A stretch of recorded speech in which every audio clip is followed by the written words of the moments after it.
This is Lessons in Leadership, and you know that because you check us out every Sunday on News 12 Plus at 10 a.m. But Mary, that's not the only place. By the way, that's Mary Gamba, beautiful background, co-anchor, executive producer. Mary, there are so many places. There are, and we have To two find new us. places. Yes, we have iHeartRadio and Audible are the newest places where you can find Lessons in Leadership, in addition to Google Podcasts and Apple Podcasts, Spotify, and of course on our website at stand-deliver.com. So we're really thrilled about all the different places where you can find our program. Do we not have promotional partners? Oh, wow. I'm glad that you asked, Steve. Let me just take a look down at my list. We have CIANJ and Commerce Magazine, NJBIA and New Jersey Business Magazine.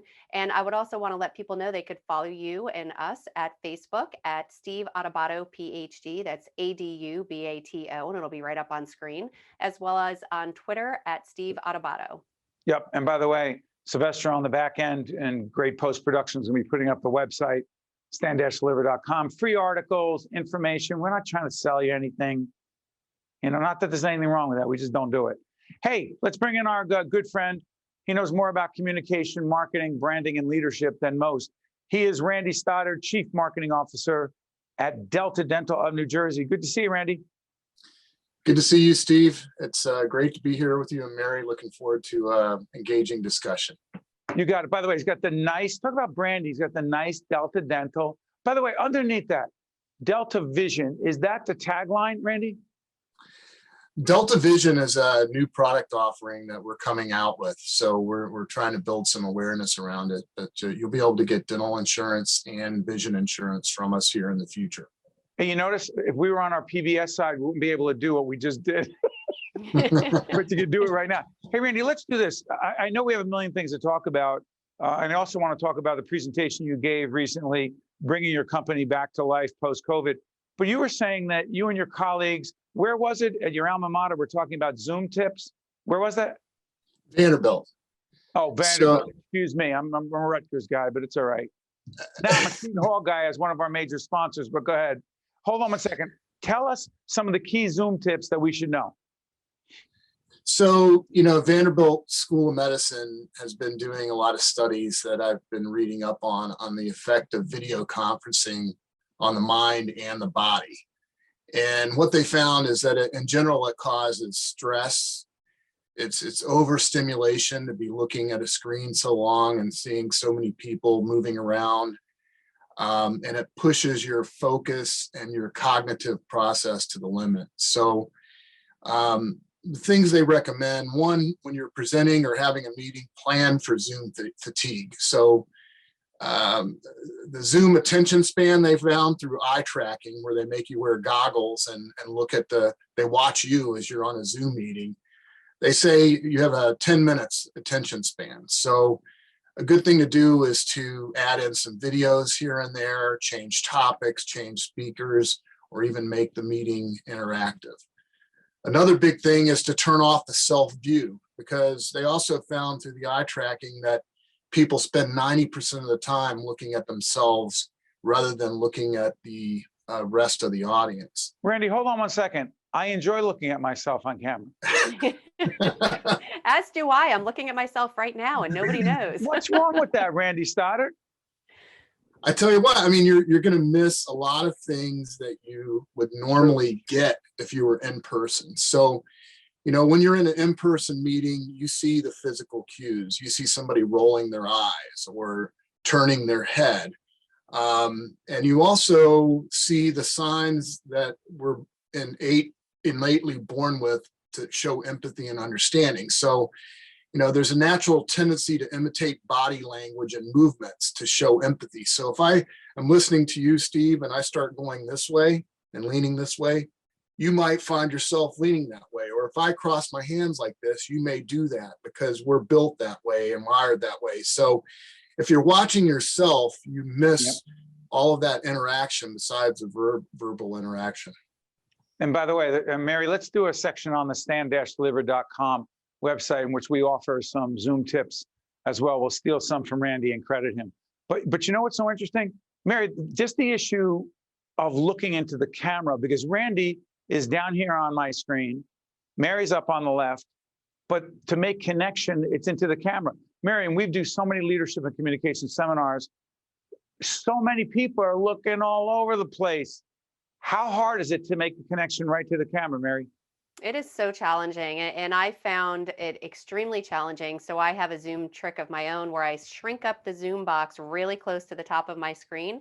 So right now I'm actually looking at myself rather than the camera, because I find that I almost go cross-eyed when I try to stare right into the camera. But I agree with you, Randy, when we're doing meetings, rather than a taped, program like this, when we're doing meetings, I don't do this as aggressively. I do look around and you make sure you get those cues, because if not, you can end up losing somebody who obviously is checking their email or just doing things that are not being engaged in the meeting. Well said. Hey, by the way, let me ask you this. We asked Dennis, your CEO, Dennis Wilson, your CEO was with us, and we talked about a whole range of things. Let me ask you something. I asked him his greatest one lesson that he has learned in the past 14 months. We're taping this going into May 2021. Randy, one leadership / communication lesson you have learned throughout this incredibly difficult time is? So, I mean, I think you've got to be ready to change on a moment's notice. All of our marketing plans and communication plans, we're planning 3 months out instead of 12. And I think you've got to be very in touch with what your customer is experiencing and watching their journey in the digital world relationship with you. So I think it's really change on a dime and be focused on what's working and not working. Yeah, the follow-up to that, Mary, before you come in, where did you give this presentation on the topic, bringing your company back to life post-COVID? Where was that? Was that internal, external? No, it was the Mayo Center for the Arts business circle. They have a business team meeting. And that's the first time I gave this. I also gave it on a little bit of this on another Digicon award show. What was the message? The message is about what can you do now in the post or the pandemic era here, where everything is Zoom and online, to do well and prosper. So, one of the top things is to be found. And I surface all these in statements about being, right? So be found. It's a great time to invest in search engine optimization on your website. And that's putting terms and video, et cetera, so that it attracts people organically to your website. Then it's also a good time to invest in paid search. So you're buying key phrases related to your business that drive people to your website, and also in paid social, which is buying in social media terms, so that it brings people to your website as well. Hold on, Randy, but go back up. Buying. So I have, I don't know, about 13,000 followers on Twitter. We have a Facebook page, all these different pages. We can buy people. What do you mean?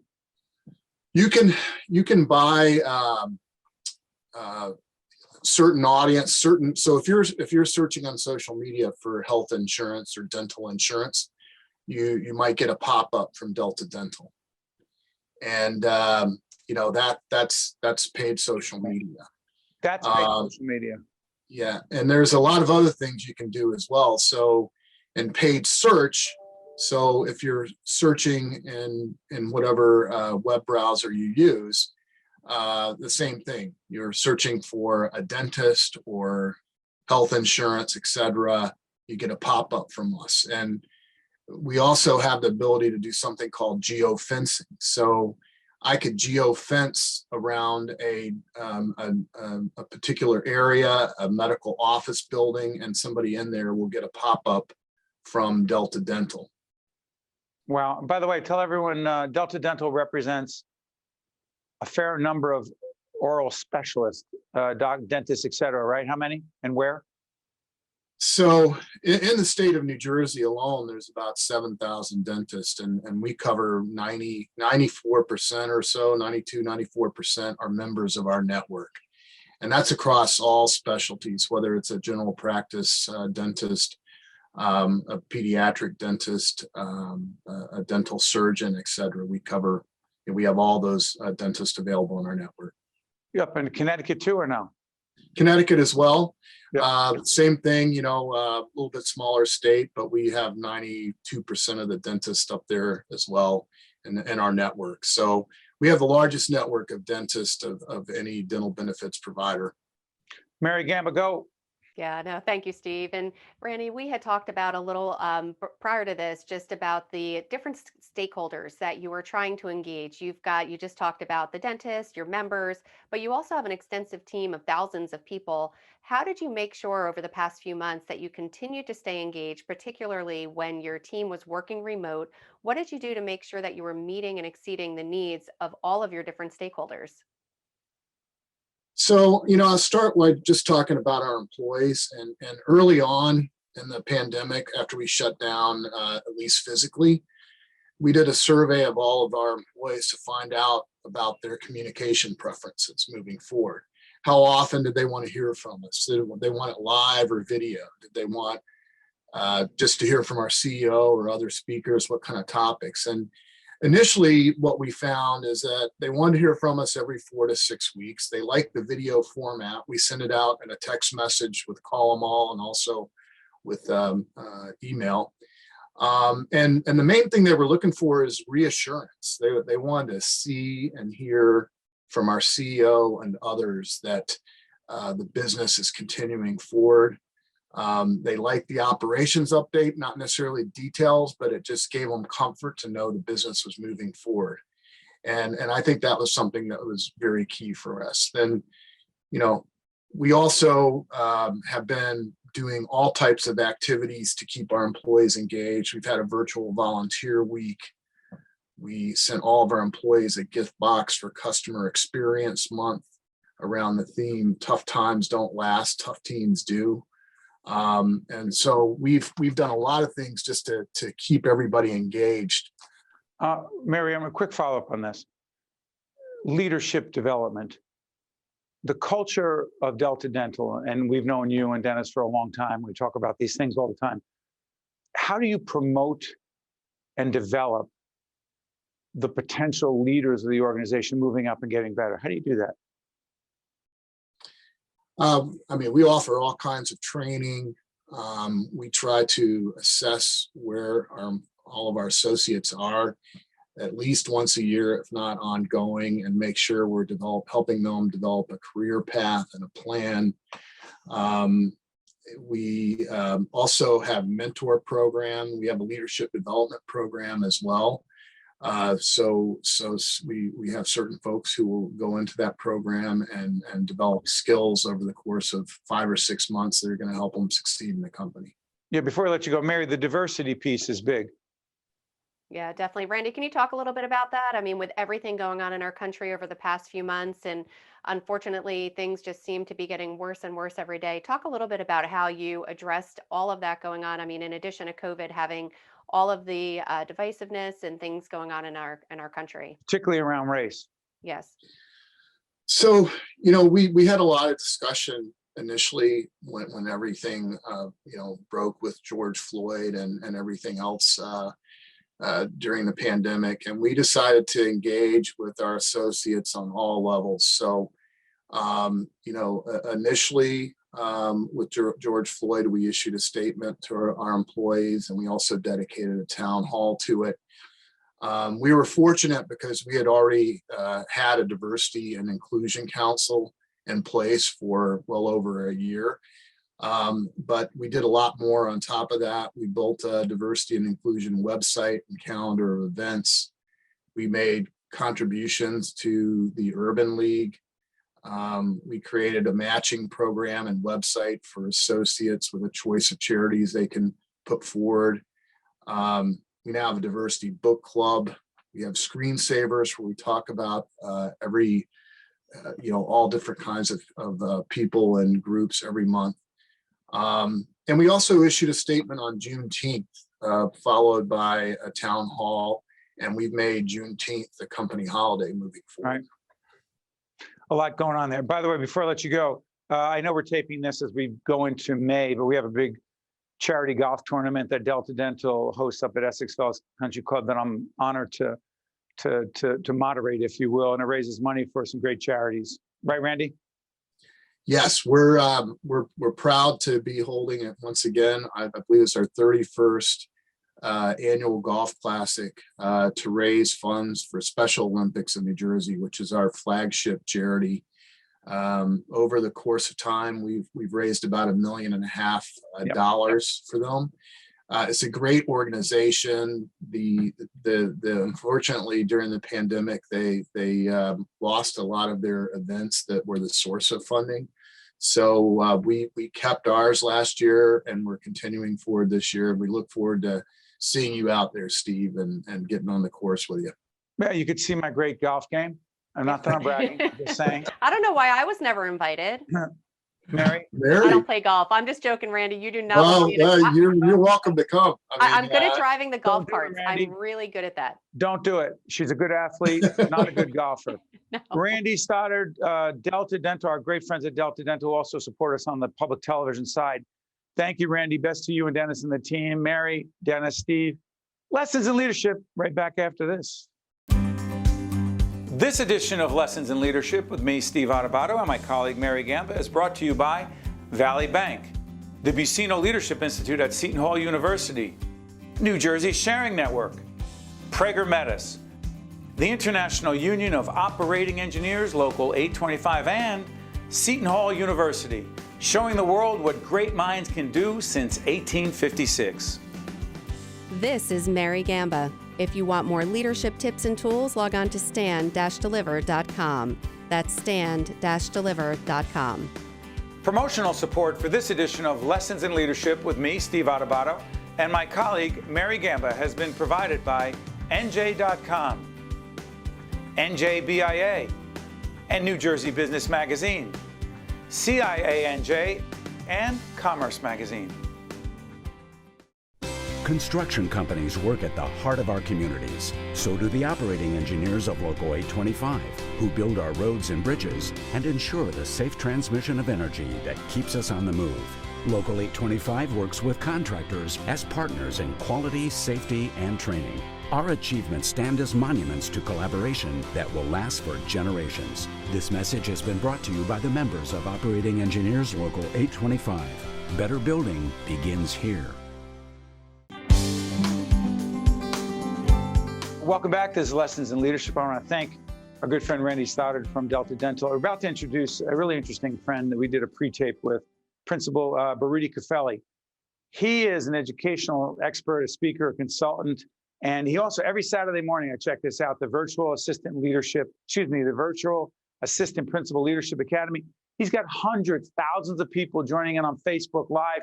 He gives advice. He talks to educational administrators. It's awesome. And that's a pre-tape. But Mary, before we go to that, can we let everyone know who makes Lessons in Leadership possible?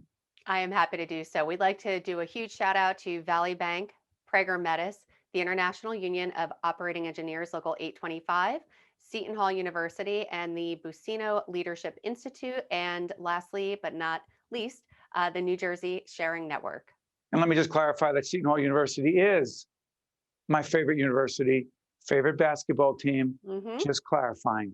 Yes, and it is my sister's alma mater as well. So yeah. It's in our family too. My alma mater is Rutgers, but when Rutgers plays Seton Hall, I know who I'm rooting for.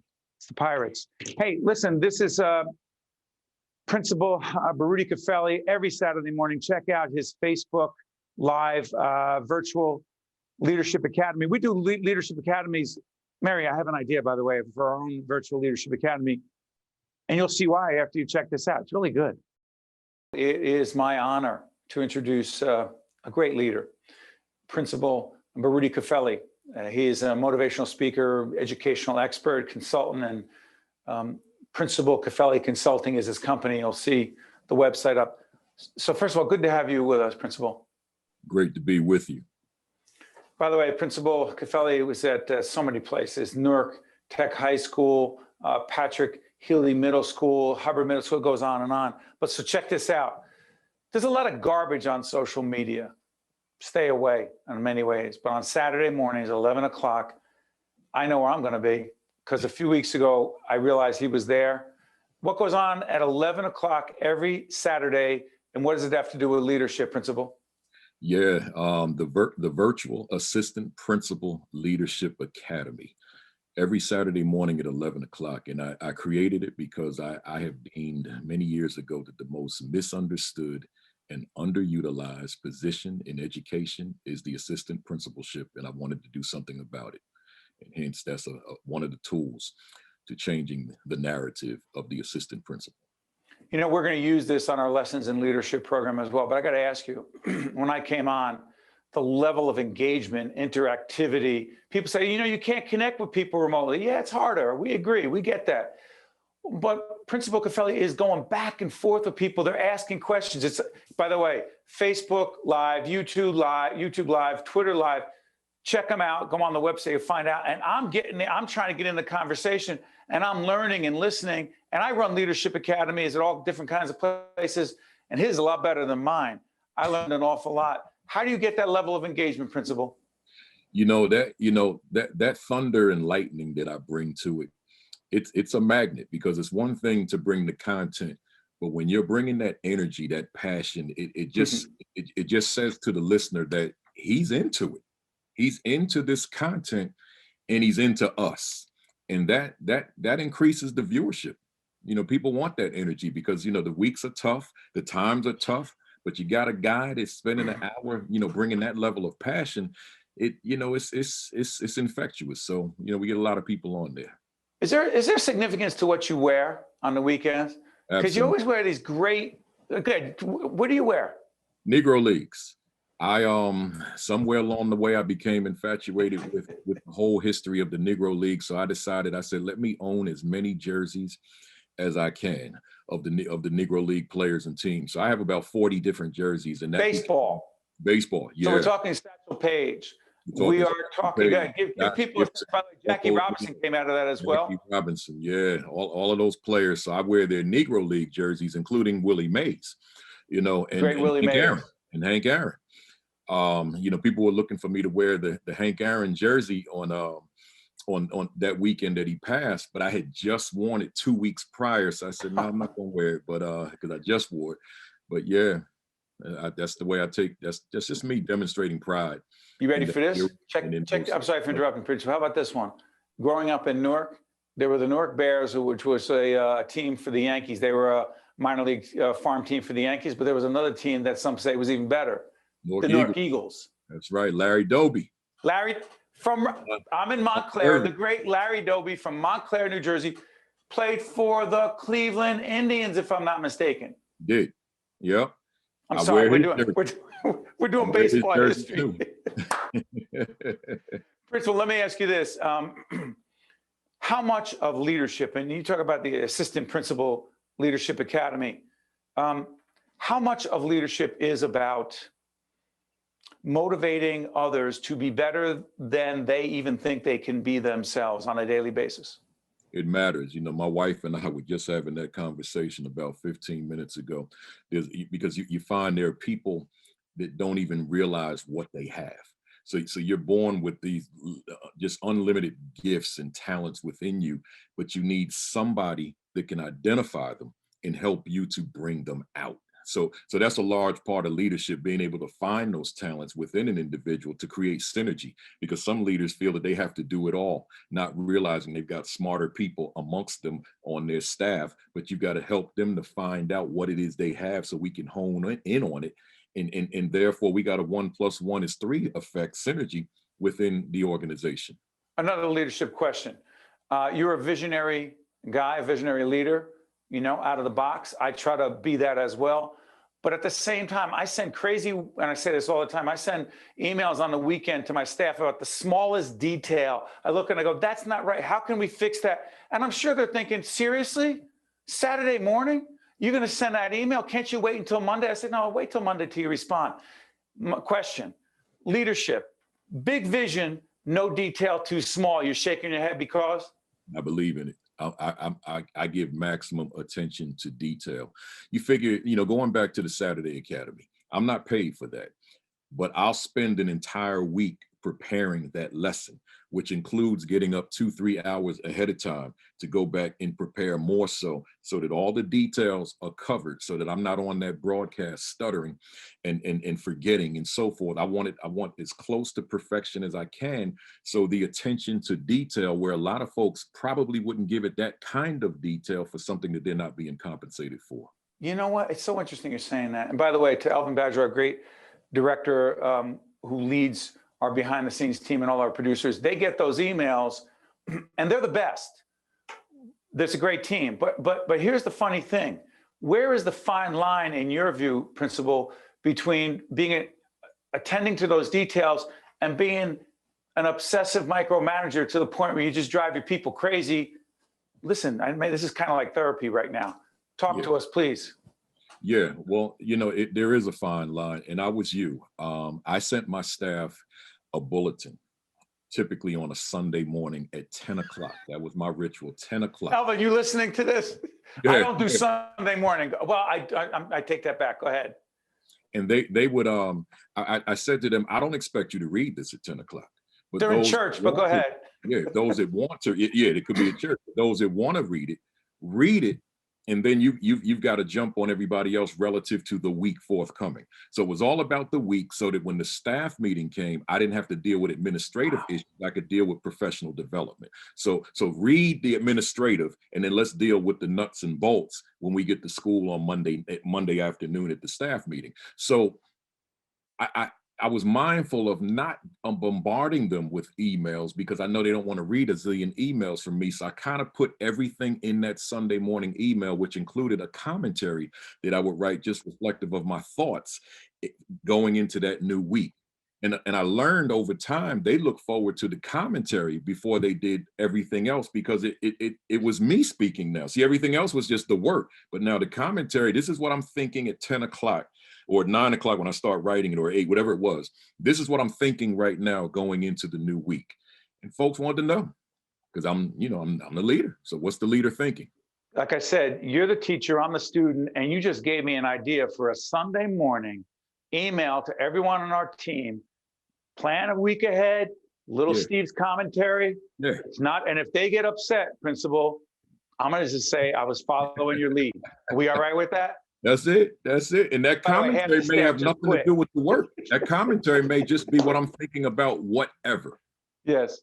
Hey, Principal Baruti Cafelli is the best. His website's been up the entire time. Do yourself a favor. Saturday morning, I know you want to chill, you want to do whatever. For me, 11 o'clock, Facebook Live is for me. You can also go on Twitter Live and YouTube Live. I learn something new every week because of that guy. Thank you, my friend. Thank you. That is awesome. Mary, think about this. Every Saturday morning, these educational administrators and others get together and learn together.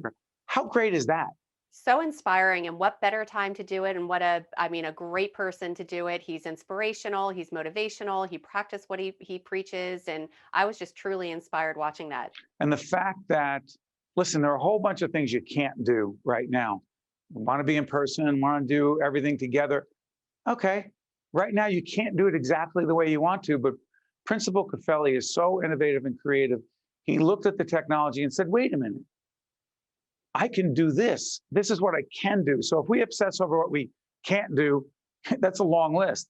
The question is, what do great leaders do when they focus on what they can do? And Principal Cafelli, every Saturday morning, check out Facebook Live. I learned so much. Yes, it's for educational administrators. It's for assistant principals, principals, superintendents.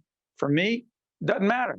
I learn all kinds of great things. So that's every Saturday morning, I believe at 11 o'clock. I'm going to get that right. Yeah, we'll make sure to put it up on screen as well. Hey, that's Mary. I'm Steve. This has been Lessons in Leadership. It's been an honor. Mary, why don't you throw to the goodbye? Go ahead. Yeah, I'm going to throw to the goodbye. Goodbye. No. Thank you so much for watching, and we look forward to seeing you next time. Thanks, folks. See you next time. This edition of Lessons in Leadership with me, Steve Adubato, and my colleague Mary Gamba is brought to you by Valley Bank, the Buccino Leadership Institute at Seton Hall University, New Jersey Sharing Network, Prager Metis, the International Union of Operating Engineers, Local 825, and Seton Hall University, showing the world what great minds can do since 1856. This is Mary Gamba. If you want more leadership tips and tools, log on to stand-deliver.com. Promotional support for this edition of Lessons in Leadership with me, Steve Adubato, and my colleague, Mary Gamba, has been provided by NJ.com, NJBIA, and New Jersey Business Magazine, CIANJ, and Commerce Magazine.